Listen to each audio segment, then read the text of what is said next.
Welcome back, y'all, to another edition of the Poorly Educated Podcast. Today in the news, the only show where your morning coffee comes with a side of, well, that don't sound right, and a sprinkling of, Grandma woulda whooped us if we said that out loud.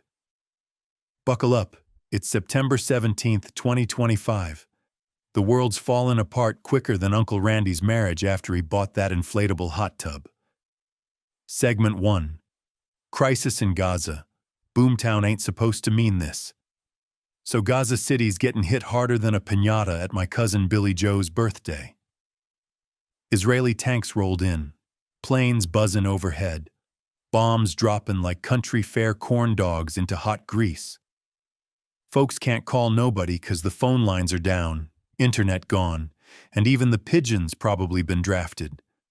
They said it's a gradual invasion, which is funny 'cause nothing says gradual like 150 bombs in one night.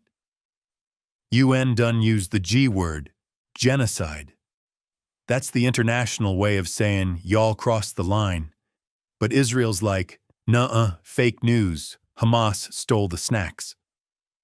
Meanwhile, families trying to run, hospitals blowing up, and somebody at the UN thinking a sternly worded letter's gonna fix it.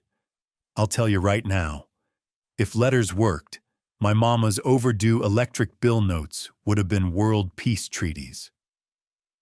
Segment 2. Trump in the UK, from corn dogs to crown jewels. Meanwhile, Trump's strutting into Windsor Castle like he just bought the whole dang thing at a foreclosure auction. Royal guards, silver plates older than America, and Melania looking like she'd rather be at Dollar General. The Brits rolled out the red carpet for what they call a tech prosperity deal, which sounds like something I'd see on late-night TV right after a slap chop commercial. Microsoft's spending £22 billion on computers, Google's building data centers, and Nvidia's dropping graphics cards like it's Black Friday at Best Buy. I gotta admit, though, it's funny seeing Trump surrounded by kings and queens when the only crown he's ever worn was at Burger King. Protesters even projected his picture next to Jeffrey Epstein on the castle wall. Now that's British shade. Classy, polite, but hits harder than Aunt Cheryl's moonshine. Segment 3. Back home. Assassinations, lawsuits, and yelling in Congress. Here in America, we're keeping it spicy. Conservative activist Charlie Kirk got assassinated in Utah, and the killer straight up texted his girlfriend like, "Hey babe, just shot a guy." That's not just murder. That's murder with a Snapchat streak. Prosecutors want the death penalty, and Governor Spencer Cox is out here saying, "Let's unite," which in Utah probably means, "Come to the potluck, we got funeral potatoes." Then Trump sues the New York Times for $15 billion, because apparently if you can't win an argument, just sue the newspaper until they're selling raffle tickets to pay lawyers. He's already shook down ABC and CBS for millions. Pretty soon, the press will be funding his presidential library, whether they like it or not. Library's probably just a Waffle House booth with gold trim.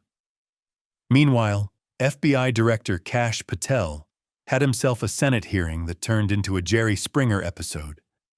Senators screaming, Patel yelling back, and the whole country watching like, wait, is the FBI fighting Congress, or are they just auditioning for WrestleMania?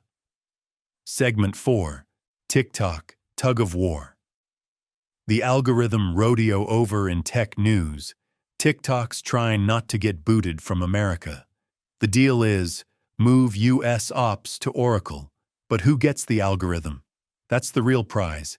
It's like divorcing your spouse, but arguing over who keeps the family recipe for tater tot casserole.